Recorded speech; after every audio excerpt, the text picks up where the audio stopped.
Thank you, Mr. Chairman. I'd like to introduce Mr. David Hoskins to the board. Mr. Hoskins is a member of our Fish and Wildlife Service Directorate, and he's the Assistant Director for Fish and Aquatic Conservation. So I'll turn it over to David for a few remarks. Thank you. Good morning, everyone. As Sherry mentioned, I'm David Hoskins. I'm the Assistant Director for Fish and Aquatic Conservation at the U.S. Fish and Wildlife Service. I've held that position for nearly 3 years after spending decades working on fish and wildlife policy issues in the NGO community and on Capitol Hill, and as a trial lawyer at the Department of Justice in the Environment section. So I have extensive background, but this is my first meeting with all of you. Happy to be here. As you know, the Fish and Aquatic Conservation Program within the service has about 700 staff nationwide, spread out across a total of 8 regions, as well as staff here in headquarters at Main Interior and in our new office in Falls Church. We have a budget of about $150 million in total, and focus, as you know, on species conservation through propagation at our 70 hatcheries, through the technical support we provide through our fish health and technology centers, as well as the work that we do on species and habitat conservation through important programs like our Fish Passage Program and NIFHAP. And I'm delighted to be here, and certainly a significant emphasis in my tenure in this position has been working closely with the states. We just last year released a strategic plan, a 5-year strategic plan for the Fish and Aquatic Conservation Program. We work closely with our partners in the states through AFWA, as well as tribes and many others to develop that strategic plan. It has 7 core goals that really focus on working collaboratively to move forward our shared objectives for fish and other aquatic species conservation. So I look forward to talking with you over the break, and again, appreciate the opportunity to be here. The service is, as you know, been engaged in the work of the Atlantic States Marine Fisheries Commission for many years through the leadership of Region 5 and Sherry White, and we look forward to continuing to work with you here to advance the work of the Commission. So thanks again for having me here. Thank you for that, and welcome. Tom Foti. I think it's important to point out to a lot of the newcomers that haven't been on the Commission that long that when we first started doing striped bass in the 80s, it was the Fish and Wildlife Service that put up a lot of the money, that basically did all the research and put all that valuable data together. When I came here as a commissioner in 1990, I asked, well, where do we get our money from? And it was, we would get most of our funds out of funds that came out of the U.S. Fish and Wildlife Service. We were actually operating at that point on the budget. The biggest part of our budget was the money you would give it. Rich Christensen, who works for you now, was actually helping secure some of that money. And it wasn't until we passed the Atlantic Coast Conservation Act that we stopped depending that much for the money. I hope to see the service back into the fish and fisheries. I mean, some years this has not been as supportive in the last 10 years, because I understand because of budget constraints and things like that. But we look forward, because you've been a faithful partner for years. Guys like Wilson Laney, Bill Cole, and people that have been here at the table. So thanks for coming. Okay, thank you, Tom, for that. First order of business is the agenda itself. Is there anyone wishing to offer modifications or edits, additional items for the agenda? Seeing none, is there any opposition to approving the agenda as presented? Seeing none, okay, the agenda stands approved. Second item we need for approval is proceedings from the November 2015 annual meeting. Are there any requests for edits or changes to the proceedings? Seeing none, is there any objection to approving those? Seeing none, the proceedings stand approved from our annual meeting in November. Third item is public comment, and this would be for comment on issues that are not on the agenda. I'm not aware that anyone has signed in to comment, but I'll offer the opportunity for anyone wishing to address this board on winter flounder, and that would be on, again, on items that are not on the agenda. Seeing none, we'll move on. You recall we started this discussion at the annual meeting with a view towards potentially taking action on specifications for the 2016 fishing year that starts May 1st. Didn't have all the information at hand at that time relative to council actions. And we also tasked the technical committee with some evaluations of what had happened in the interim during years of no possession and reallocation to the sectors in the general category. So Paul's going to report to us on that.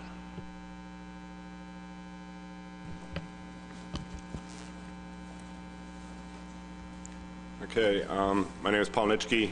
I am chair of the Winter Flounder TC. I will be presenting going over the summary of the TC memo and the task that we were assigned at the last meeting in November. Just to remind the board, these are the tasks that we were assigned. Number one, basically to review the stock assessments for both Southern New England and Gulf of Maine winter flounder to the TC, review the current management measures, suggest alternatives if necessary. The second task was to take a look at the effects of the zero possession limits in the federal fishery to see if this had any positive impact on the stock. The zero possession in the federal fishery occurred from May 1, 2009 to April 30th, 2013. It's also important to note that during this time, the stock wasn't allocated. So there was no possession, but not allocated. So there was no incentive actually to avoid the stock at that time.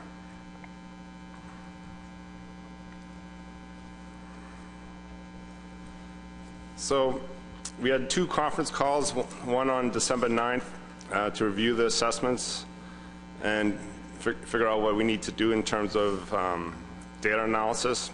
And we did the work, had another call on January 8th to interpret the analysis and come to some conclusions.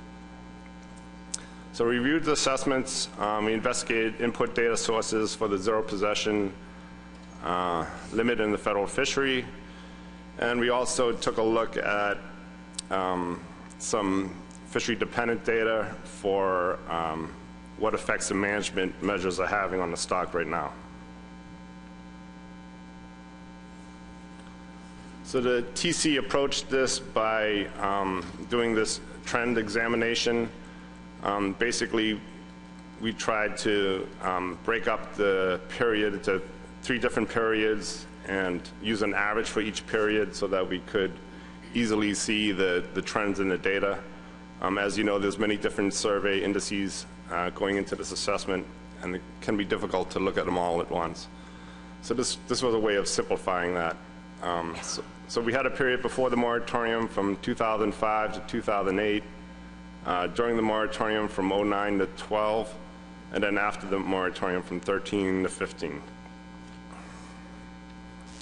We also examined some of the age structure in some of the surveys to see if there was any indication of rebuilding in the age structure. We took a look at the New Jersey Oceans Trawl Survey, the Connecticut Trawl Survey, and the Rhode Island Trawl Survey.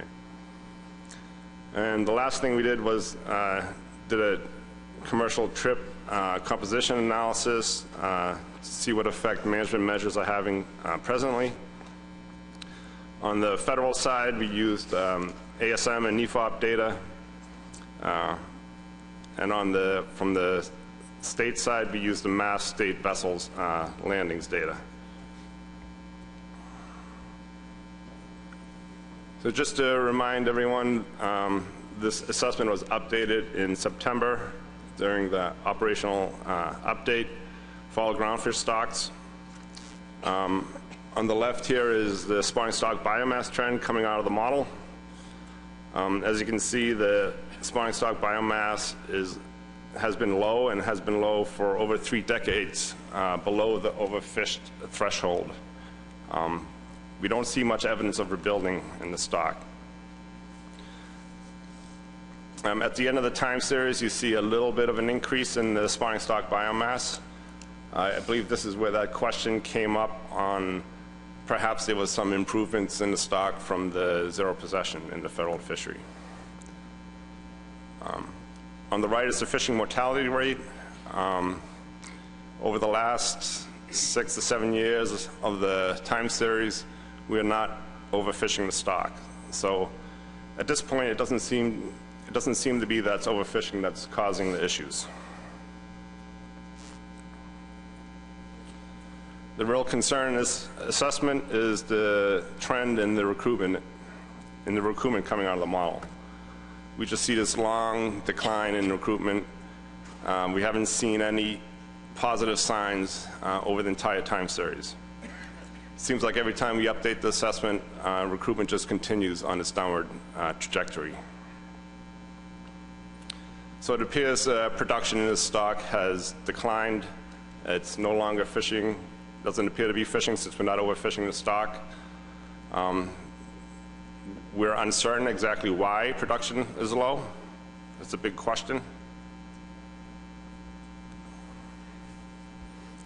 So one of the first things that TC did was look at, using this trend analysis, look at the actual catch data and then some of the outputs from the model.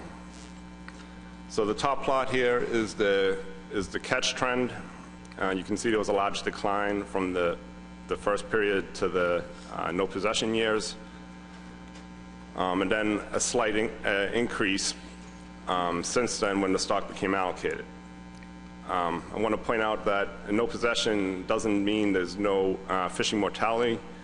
There was still on average over 500 metric tons of removals during the no possession years.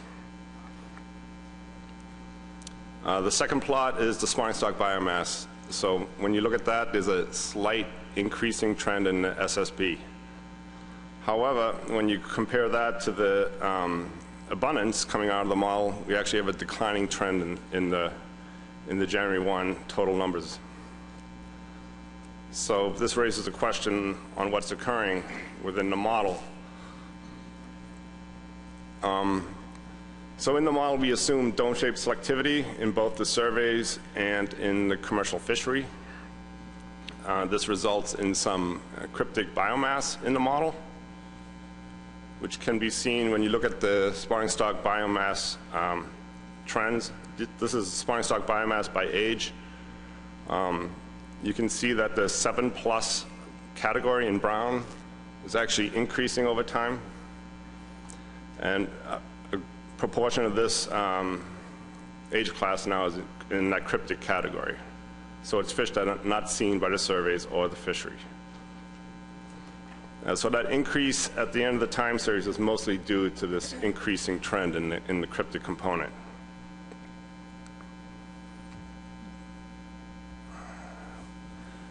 When you look at the numbers at age, stack bar graph, you get quite a different picture. This is a real concern to the stock. You can see here that it's the recruitment coming in that is declining. Eventually this will work its way into the population if recruitment doesn't increase. If recruitment doesn't increase, it really isn't much hope for the stock. If recruitment continues on the trend it's going, there's not going to be anything left. Eventually, spawning stock biomass will follow.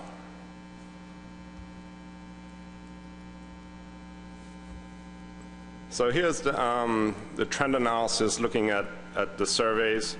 We looked at the New Jersey trawl survey, the two Connecticut surveys, the Rhode Island survey, the Mass Spring survey, and the center survey indices. All of these lines basically show a declining trend over the 3 time periods, and there wasn't really much evidence of improvements in the stock from the moratorium when you look at these trends. We also took a look at young of the year indices. Of course, with young of the year indices, they're more variable. They also tend to capture more local conditions. So in some of the areas, you do see some increases, but in most of the indices are showing a decline. In the Mass Seine Young of the Year survey, you do see a slight increase now. Also in the Little Neck Bay, New York survey, there's a little bit of an increase. We also saw an increase in the New Jersey Oceans trawl survey for recruitment. However, from the model itself, the overall recruitment in this stock is declining. This is an examination of the age structure in 3 of the surveys. On the left is New Jersey, then Connecticut, and then Rhode Island. The blue bars here represent the moratorium years.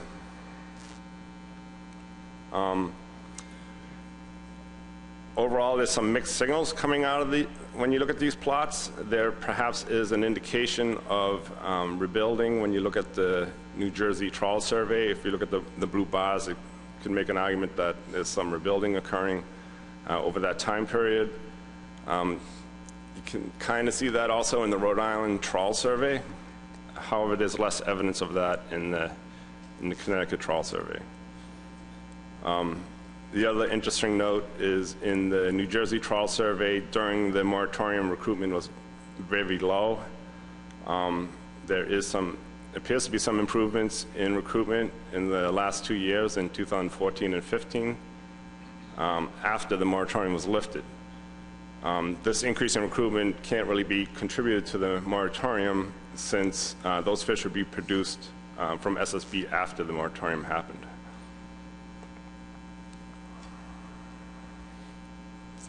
Another way to look at it is just simply look at these indices at age graphs.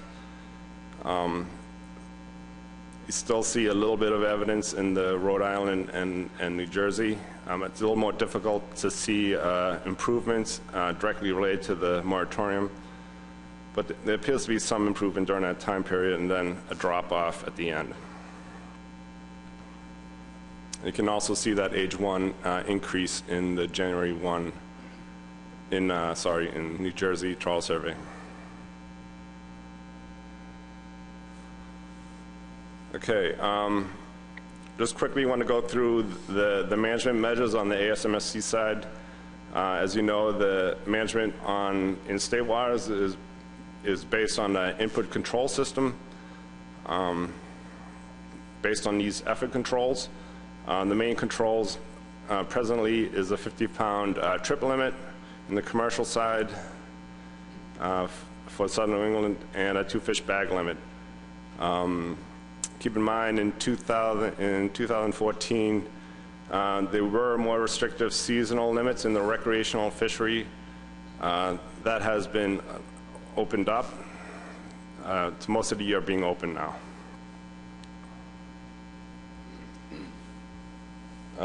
This table is also in the TC report. This is on the federal side. I'm not going to go into the gory details on the federal numbers. Jamie has come down to go through that. I just want to mention that on the federal side, it's a different management system. It's now an output control system. So it's not really using effort controls, although there still are some effort controls in place, like the closed areas. Even in the common pool fishery, it's still an output control system.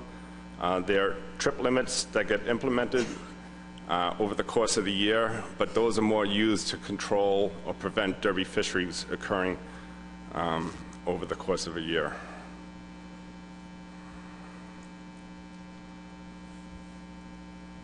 This plot here just summarizes the recent catches and the ABCs that were in place since 2010.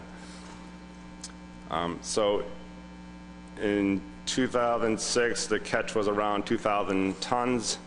It dropped to around 500 tons during the no possession years, when the ABCs were reduced at that time from the GARM 3 assessment. Another assessment occurred at SARC 52, which produced higher ABCs. That's that flat line increase. Those were held constant for 3 years. And now with the new assessment in September, the ABCs had over a 50% cut from those levels. So there's been a pretty dramatic decline in the ABCs. That's the 16, 17, and 18 ABCs. The ABCs now are in line with recent catches. They're also in line with the ABCs during the no possession days. So catches coming out of these ABCs should be below that black line at this point. This is the Mass State vessel data from the Division of Marine Fisheries. I had a little dilemma this morning. Last night I got an email that there might be an error in this data source. So I guess I need some guidance on whether to present this information. I think it's valuable to go through it because some of the TC recommendations are directly coming off this analysis. It may not change. I'm not sure exactly what the error is, but I don't really like showing information when I'm not totally sure, but I don't know. First of all, it's news to me, so other than when our sidebar before the meeting started. I guess it would be my sense that since we don't know what the magnitude of the error is, and I haven't heard from the state of Massachusetts, which I guess I will do now, and then we'll proceed from there. Dan. Thank you, Mark. Some of this data was brought to my attention on Sunday, and I looked at it and I had a lot of questions because I think what Paul's about to show is some implications of non-compliance with the trip limit. But what we discovered is that a lot of these trips that appeared to be non-compliant were actually landed on the cusp of the two stocks. 42 degrees east of Cape Cod north is considered the Gulf of Maine stock, and south is considered the Southern New England stock. And a lot of these trips that appeared to be in excess of the Southern New England trip limit were landed by Provincetown and Plymouth-based boats that were coming around the corner of Provincetown. And our stat areas don't line up exactly with the delineation of the stock. And so we believe that's most of the apparent non-compliance. The vessels were actually incompliant with the Gulf of Maine limits. And so it's really a parsing problem of where do you attribute the landings. But clearly they were not in southern New England as we think of it. They were up off Provincetown. Thanks for that, Dan. Yes, I would suggest that we move on from this one. I don't think our decisions today are going to be pivotal relative to this information. Paul, do you want to respond? If we ignore the compliance issue, I think the overall trends in this data make sense and are valuable for interpretation of the trip limit or the effects of the trip limit. But, is that okay? He asked that. Given that explanation, Dan, are you comfortable with him going through this? It all depends on what recommendations come out of the analysis. So sure. I mean, again, I didn't see this till Sunday, and so go ahead. Let's hear it out. Yeah, you shouldn't check your emails late at night before you do a presentation. All right. Anyway, so this plot here is basically the landings proportion of winter flounder on state vessels in Massachusetts. The first three plots on the left are in the beginning of the time series from 06, 07, and 08. Early on in the time series, most of the landings on trips were winter flounder. So it appears there was a lot of directed trips on winter flounder early on.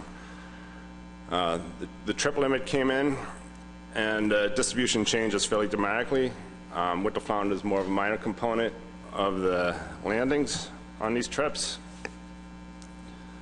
Most of the trips, it's around less than 10%. So this suggests that these trips are targeting on other species. Lowering the trip limit from the present level would likely just result in converting landed fish into discards. Increased uncertainty may not actually lower mortality on the stock.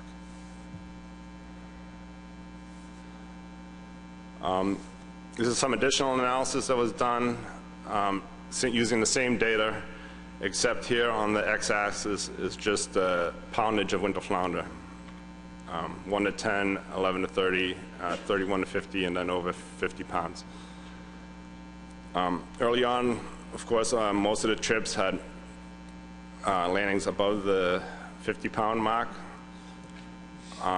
Later on in the time series, you can see that most of the trips now are on that limit of the 50 pounds.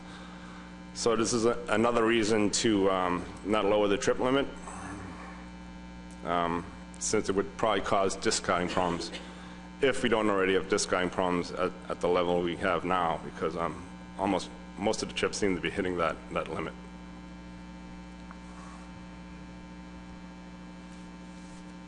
This is now the NEFOP and ASM observer data.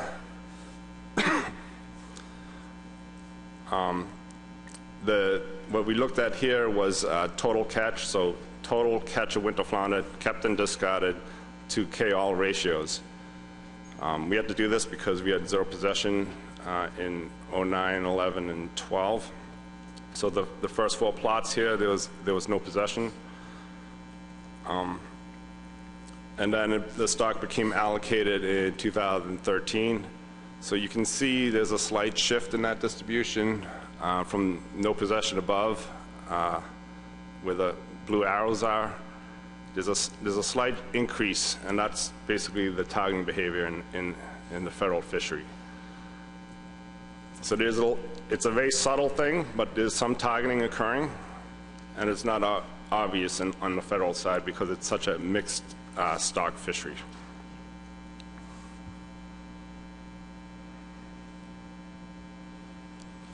So getting into the conclusions, the TC is concerned about the declining trends in recruitment and the lower production in the stock.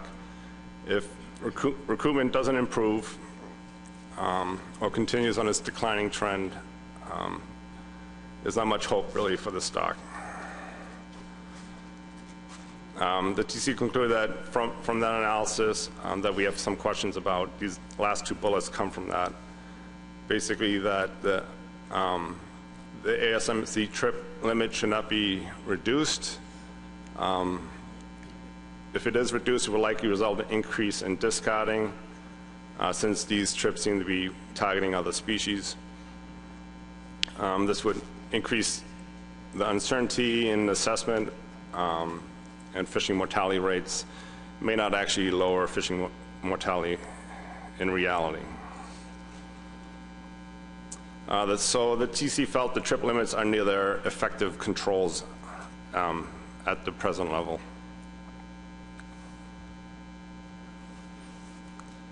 However, if further conservation measures are needed to increase the probability of improvements in recruitment, the theory here just being the more SSB, the higher the probability of improvements in recruitment.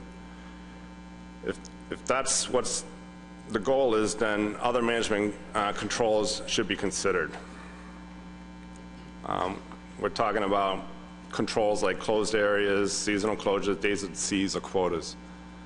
Of course, the TC acknowledges these controls are now going to start reducing catch and revenue from other fisheries. And as a caveat, these additional controls are no guarantee for improvements in recruitment, since we don't really know what's controlling recruitment at this point.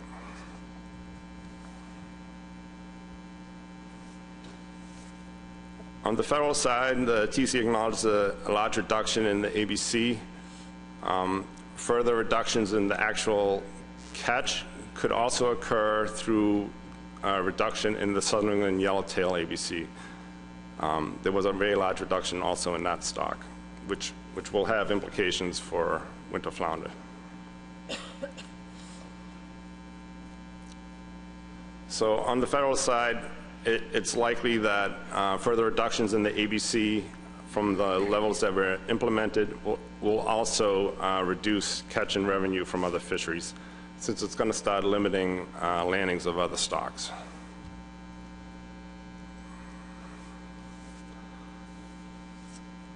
The TC encourages the board to strive to reduce fishing mortality rate, keep this as a bycatch fishery as much as possible to increase the probability of improvements in recruitment. Similar action on the federal side could also have a positive effect on the resource. However, once again, that caveat, we're not really sure if it's no guarantee that recruitment will increase if additional measures are taken. The TC also acknowledges divergent management approaches between the state and federal fisheries. Basically, on one side, we have input controls, and on the other side, we're using output controls. This last bullet here is perhaps a little bit of an apple pie statement, but complementary management between state and federal fisheries moving forward could achieve a better outcome and for the resource and ultimately to the fishery. And I can take questions. Thank you, Paul. Other questions? Paul, Dave Simpson. Yep, thanks, Paul. Why is winter flounder modeled with a dome-shaped recruitment curve, which of course is leading to this so-called cryptic biomass? You know, I think of dome shape, we use it for tautog. They become harder to catch. There's something different about them. Winter flounder, I never would have imagined would become more difficult to catch either in the fishery or in surveys just because they're 5 or 6 or 7 years old. It's a good question. We will spend many hours arguing that at the working group meetings.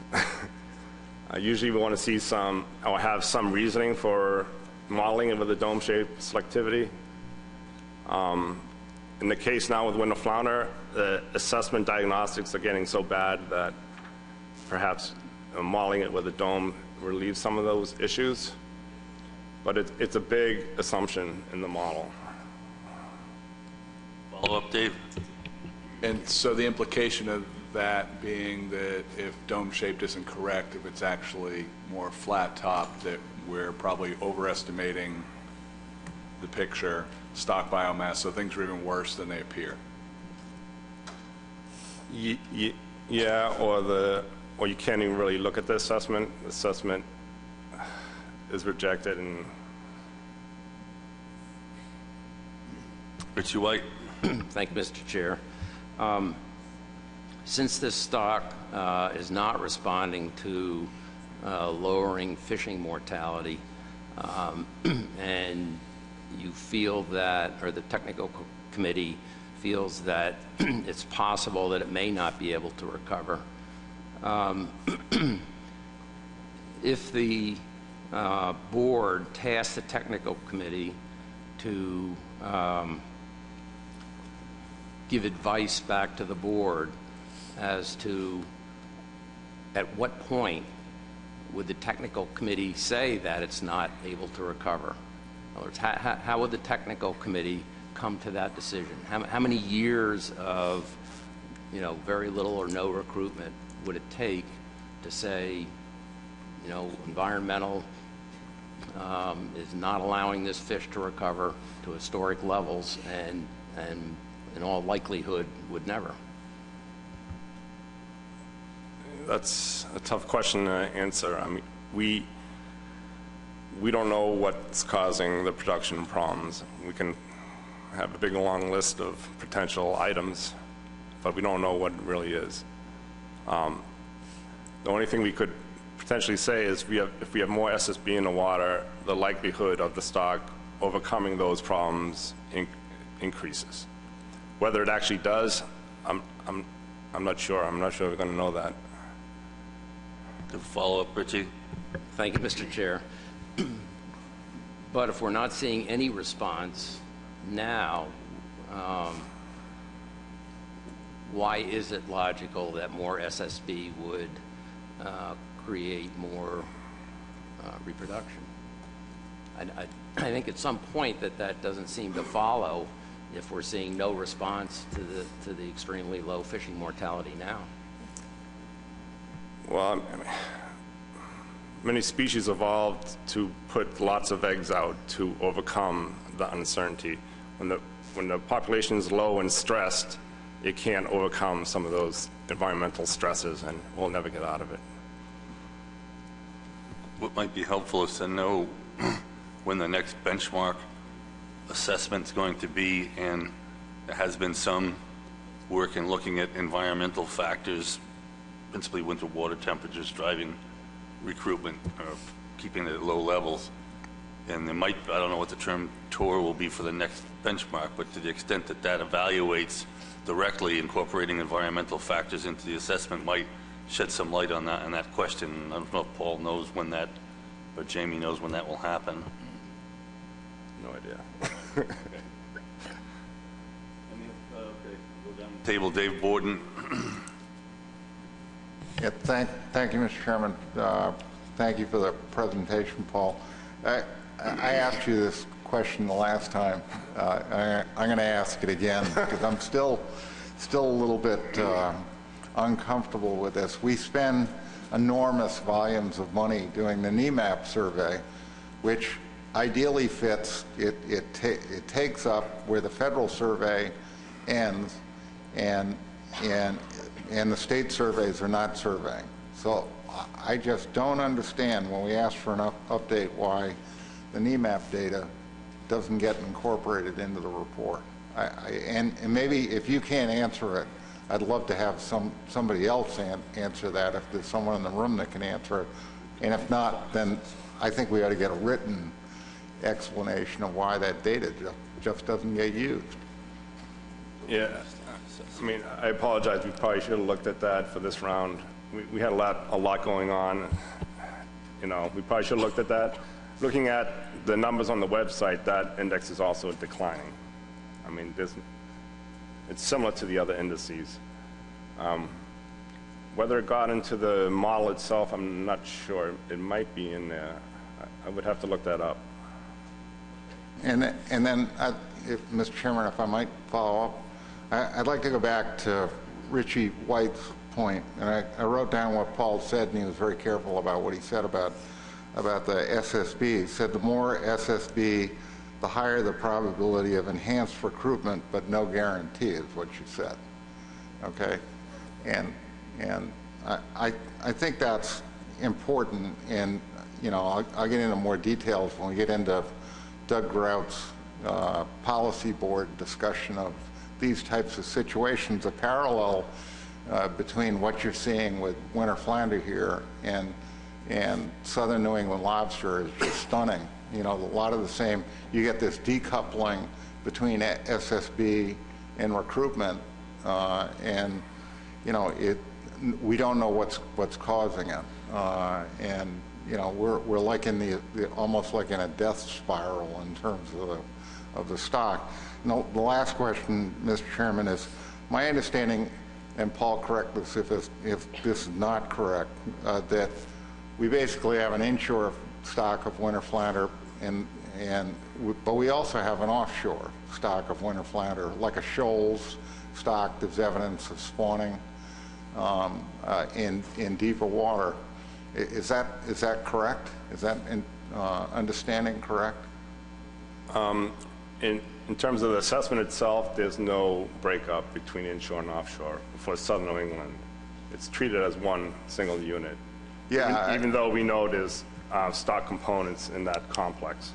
Yeah, I guess the thing that leads me to the question of if that's the case and we have rapid warming of the inshore areas and kind of an evacuation of those historic sites, is there any evidence at all that the offshore stocks or that portion of the population that's in the offshore areas is improving?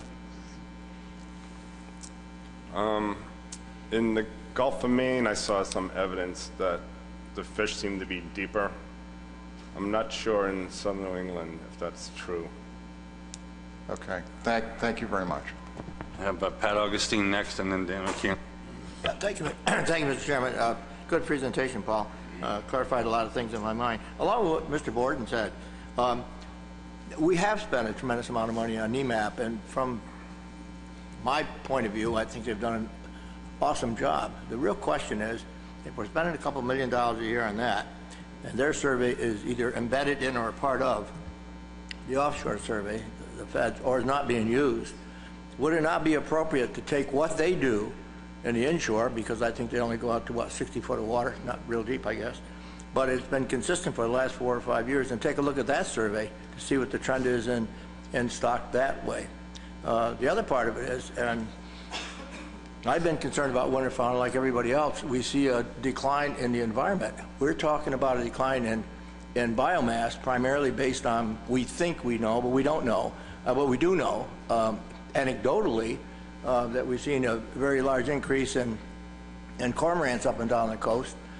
We can't blame it all on them. We've seen a shift, as I understand it, and I'm not sure that to the technical committee, you're charged with looking at the implication of environmental change, water quality conditions, and that sort of thing. But it just seems that if we are going to go forward and try to save this species from whatever it's going to do to it or happen to it, there should be a meeting of 3 groups of people, which would be our technical committee and the environmental people and the migratory bird people. And somewhere in time, we went through this with horseshoe crabs, wherein we blamed it on the fishermen overfishing, and then it was the red knots and the shorebirds. And at the end of the day, when you went and dug into it, the 3 groups that were assessing the various locations in the flyway, you found out that each one of those surveys showed there were other implications as to why the red knot population was failing. Here we're pointing to overfishing, and yet when you look at the trend that you presented to us, there is no increase in biomass, no matter, it's a blip.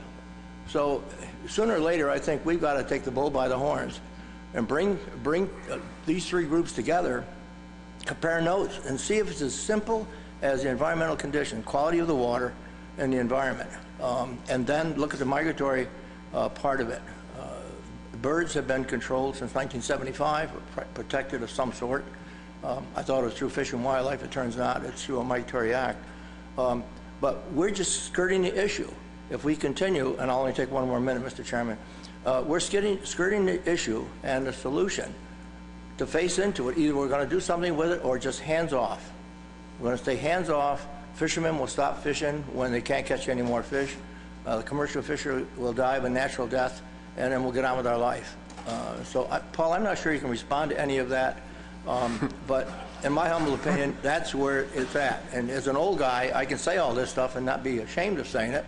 And I speak from the heart because I believe we are skirting to solutions to this species and also lobster. So, want to try, Paul? I'll let you have some cookies if you respond. Pat, before Paul, I just want to remind the board that we have a half hour left in this session, and we haven't heard from the New England Council representative yet, nor discussed possible changes for specifications. So with that, I'm going to go to Dan McCannon. I actually have a question, Paul. The Massachusetts SANE survey has been going on, I think, since the 60s. And so it's kind of the analogy or the analogous survey to the suction sampling in the cobble for lobsters, and that we're really working on what we thought were the traditional nursery areas. And I think that index has tanked. And so that we would be picking up young winter flounder probably smaller than the cormorants would be consuming them. So I think there's a break in the productivity. So, but can you comment on how useful some of that Young of the Year index is within Massachusetts to sort of reveal the reason for the decline? The Young of the Year SANE survey from Mass was actually the most positive one we have out of all of them.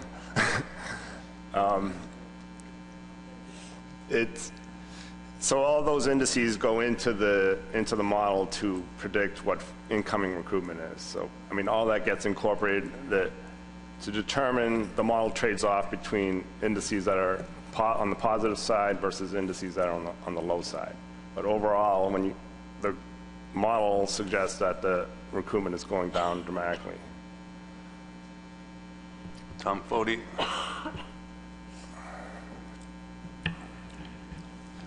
I was wondering, have you ever looked at some of the studies? I know, I'm trying to think of a name, and Emerson probably could tell me, at Cornell University, which is looking on endocrine disruptors and looked at winter flounder in Jamaica Bay. And when they were doing that, the amount of females to male was like 16 to 1, 15 to 1, 14 to 1. And if you look at when we started putting a lot of chlorine, when the implementation of the Clean Water Act, and we started actually doing those sewer plants and changed the way we dump sewer into the ocean, putting a lot of ore in the bays and estuaries, started putting a lot of chlorine, and also the increase of estrogen in the sewer outflows. I mean, if you look at the history, so I'm wondering if there's any other studies but the Cornell studies that look specifically at winter flounder and estrogen and the effects on male to female. Has the TC looked at that? I'm not aware of any of that work, really. We haven't really looked at that. I just would find it interesting because, you know, like smallmouth bass in the Potomac River and other species that we're seeing like this. And since winter flounder, unlike summer flounder, actually spawn in the bays and estuaries at the real small size when we can have the most effect on drugs on a species, whether it's human or a fish, that they basically will suffer the most consequences. So we should take a look at that then, probably. Terry Stockwell next. Yeah, thank you, Mr. Chairman. I will be very brief. There was some mention about the need for a benchmark, and I'm just looking at the NRCC's schedule of stock assessments through 2018, and it is jam full. Thank you for that. That didn't surprise. Any other questions for Paul? Tom? Yeah, I just found the study, and it was Dr. Ann McElroy from Cornell, so I'll forward that. I'll just forward it to you later. Okay, next we're going to go to Jamie Cornane, who's come down here from the New England Council, give us advice on or a summary of federal management measures. You recall last time this was an incomplete piece of information for us. Framework 55 was in development. I guess, has it been submitted? It will be. It will be, close. Close to being submitted, so she's going to tell us what's in it. Thank you.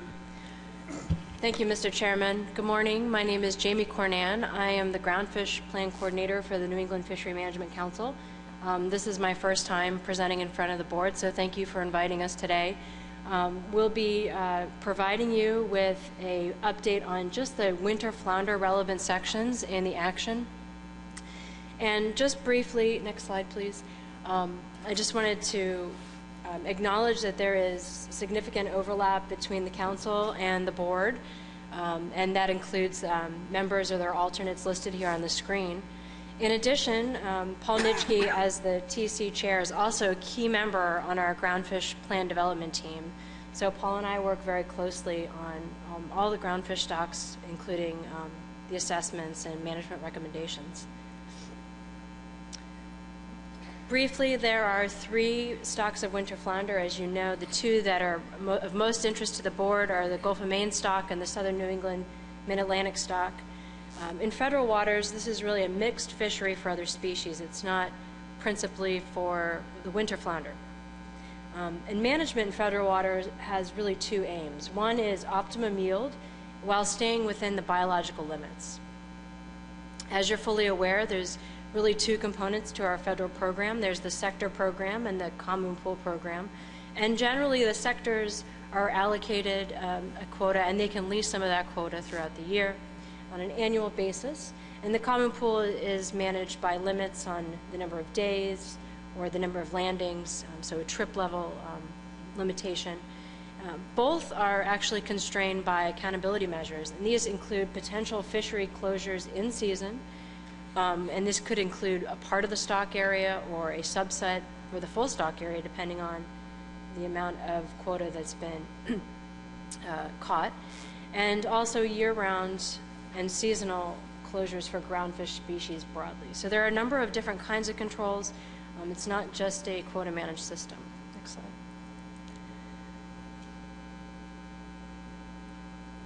As Paul referred to in both his last presentation to you at your previous meeting and this meeting, there were assessments for all the groundfish stocks in 2015. The resulting overall status of Gulf of Maine winter and southern New England winter flounder remains unchanged. So for winter flounder, there's not overfishing, and overfish status continues to be unknown. And for southern New England, mid-Atlantic, it's not overfishing, but it continues to be overfished. When the SSC deliberated last year to provide advice to our council on ABCs for the next 3 years, they looked at a number of factors. Our technical team brought them a lot of the information that Paul presented to you at your last meeting. And the SSC noted a number of things. For the Gulf of Maine winter flounder stock, they did note that the stock does not appear to be responding to catches. The ABC is generally much higher than catches have been. And for southern New England mid-Atlantic winter flounder, they discussed this recruitment issue and how if they applied their 75% FMSY control rule in the second year, they would have actually reduced catches. So that the SSC used this information to provide some advice for ABCs for the next 2 years. For the Gulf of Maine winter flounder stock, they used the straight approach from the assessment and suggested a constant approach as had been done previously. For the winter flounder stock, they actually recommended a constant as well, but something that would have been lower than the 75% FMSY. And it actually increases the buffer in both 17 and 18 if it would, instead of applying their default rule on how they apply catch advice. So here are the proposed ABCs and OFLs. The council has moved forward with these as well, and as was mentioned, they would be submitted in Framework 55 to the agency for review. And so in 16, 17, and 18, you'll see the ABCs for winter flounder would be 810, and for the southern New England stock, they would be 780. And you can see those OFLs in 17 and 18 are projected to increase, and that gap between the ABC and OFL, that buffer, also gets larger. And that was something the SSC discussed about potentially allowing the stock some additional room. Looking back at where we've been, so most recently, looking at the 2015 ABCs, you can see this increase for winter flounder and a substantial decrease for the southern New England stock. More than half of that ABC would be reduced from previous year's ABC. So in the next section, I want to walk you through, I think, something that you have in the past discussed as a board, and maybe it's been kind of a mystery. So what we do to figure out what we expect the states and the other subcomponents to catch. And so what we do is we start with the SSC's recommendation. We start with their ABC. In order to get down to what the federal fisheries or commercial sub-ACL is, there's a number of steps that occur. And so I'm going to use just the example of winter flounder for the Gulf of Maine and southern New England stocks. It's slightly different for some of the other stocks depending on other catches. So for both of these stocks, what we first do is, as a technical team, we estimate expected catch from state waters and other subcomponents. These are not allocations. This is what we think that the catch might be in the next year based on the best information that we have in front of us. We look at recent catch information. We look at whether we think there's going to be management changes. We look at the history as best we can to come up with an educated estimate of what we think those catches are going to be. And so that ABC is then reduced by that expected catch from state waters and other components. And that remaining amount is what's distributed to the commercial fishery. It's not just that amount, it's then reduced by an additional buffer. So whatever amount is left, there's an additional 5% that's taken off. And that's distributed based on how the fishery aligns itself in either the common pool or sectors. And so if there's 95% of the fishery in the sectors and 5% in the common pool, then it would be distributed as such. So there are a number of steps to get to that commercial, but the first thing we do is try to determine what we think might be caught in the next year. And to do that, we as a technical team, as the plan development team, we look at your recent information. So in this example, for Gulf of Maine winter flounder, we looked at state waters catches from 2010 to 2014.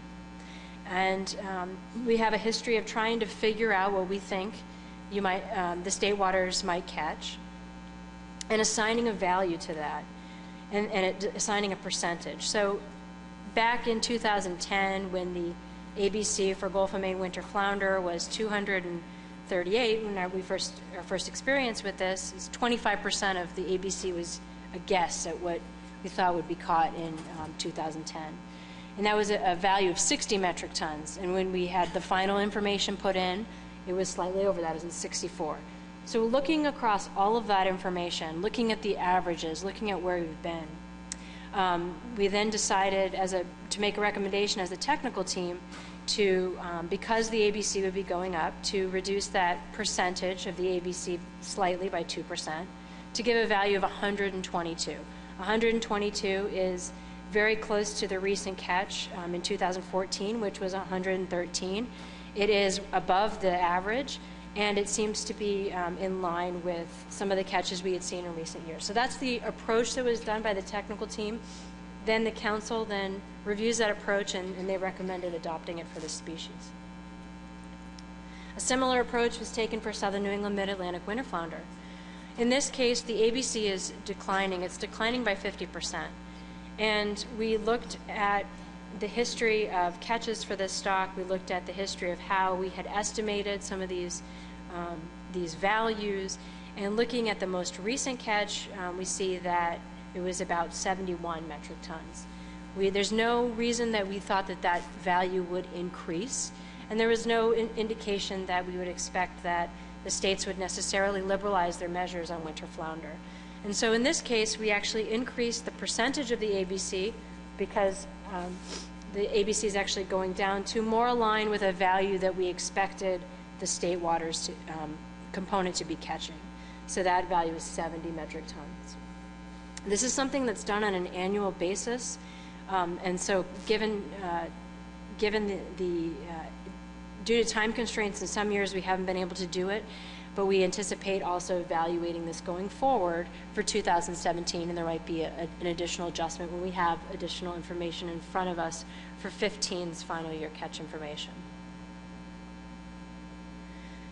So in state waters, the proposed changes would be an increase in what we expect the states to catch from 87 to 122 metric tons, and in southern New England mid-Atlantic, a decrease from 117 to 70. Again, that's the expected catch, not the actual catch. Likewise, when we start from that ABC, reduce expected catch, reduce for that management uncertainty buffer, what the commercial fishery is left to access is what's shown here. And so this is the difference between the change in 15, or the values in 15 and moving forward for 16. So in 15, for Gulf of Maine winter flounder, the commercial fishery could access up to 392 metric tons, and that would increase to 639. For southern New England mid-Atlantic winter, it would go from roughly 1,300 to less than 600 metric tons. And Mr. Chairman, that concludes my presentation. I'll take any questions. Thank you. Thank you. Questions for Jamie?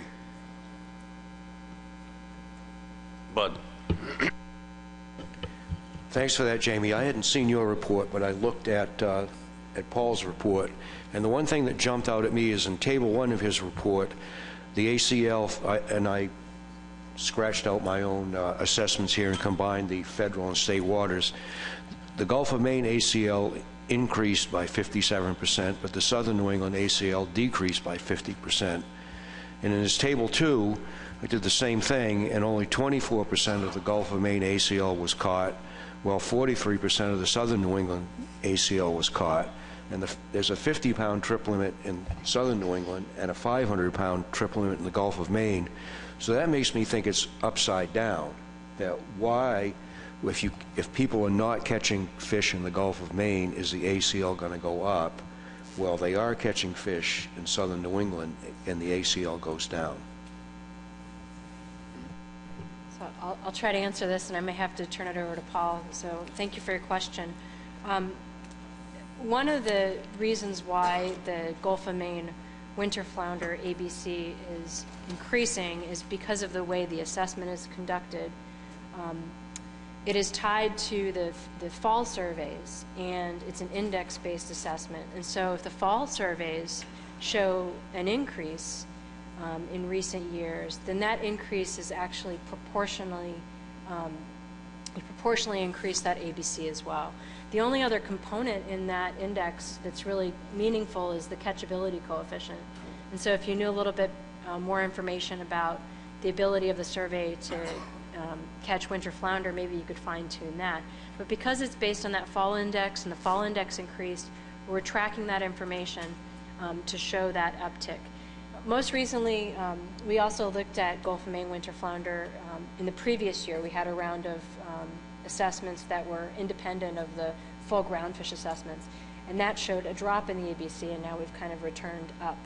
So we're kind of tracking that survey index in that one, where when we look at the southern New England mid-Atlantic winter flounder stock, we're tracking multiple sources of information in a single assessment model to show that decline. And so when that catch advice is being based off of that, it's less sensitive to wide swings in one specific index or something like that because of the way the index is developed. Now, the SSC did look at this information. They didn't have any reason at the time to deviate from their previous approach to setting catch advice, and so they did not recommend a decrease in the ABC. Instead, they actually recommended going with their default approach to applying catch advice for the Gulf of Maine winter flounder stock.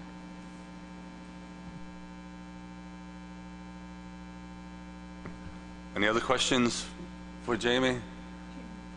Seeing none, we'll move on to the final agenda item. It's the meat of the meeting.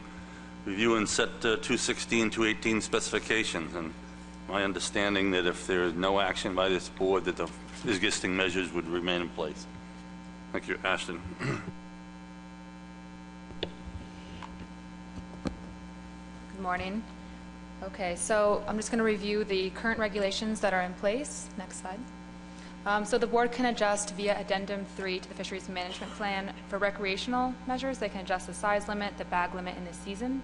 For commercial measures, the size limit, season, trip limit, trigger trip limit, and area closures can be adjusted for the winter flounder fishery. And just as a review, I know that we've seen this in Paul's presentation, but I want to review it one more time. The 2015 recreational measures are a possession limit of 8 fish for the Gulf of Maine. And for southern New England, recreational possession limit is 2 fish. Size limit in the recreational and commercial fishery is 12 inches. And the southern New England and mid-Atlantic season is from March 1st to December 31st. For the commercial measures, in the Gulf of Maine, the maximum trip limit is 500 pounds per trip per day.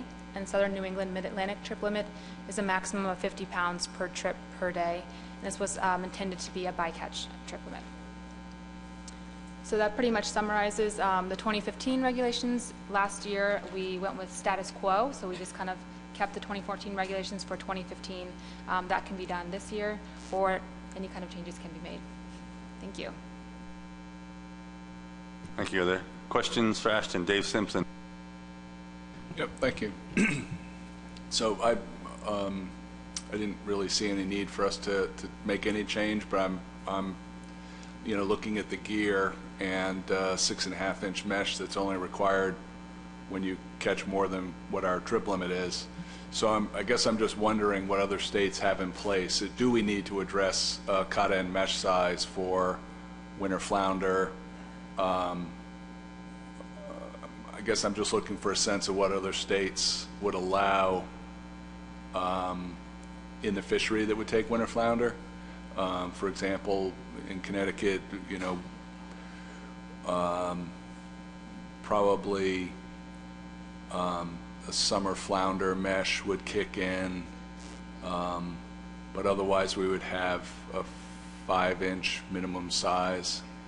In other words, I'm trying to get a sense of what states in the southern New England area would be fishing on, 2-inch mesh for winter flounder, or are there other backstops? I can't answer that because I don't know what the state's regulations were, but if anyone wants to volunteer a response to Dave, Dan? Yeah, David, we just have 2 mesh seasons. We have a squid season which is late April through mid-June with small mesh, and then after that it's 6.5 inches throughout the net throughout the rest of the year. Anyone else want to provide feedback to Dan? Okay, seeing none, are there any other questions for Ashton or anyone wishing to make a motion that would start a discussion on changing specifications?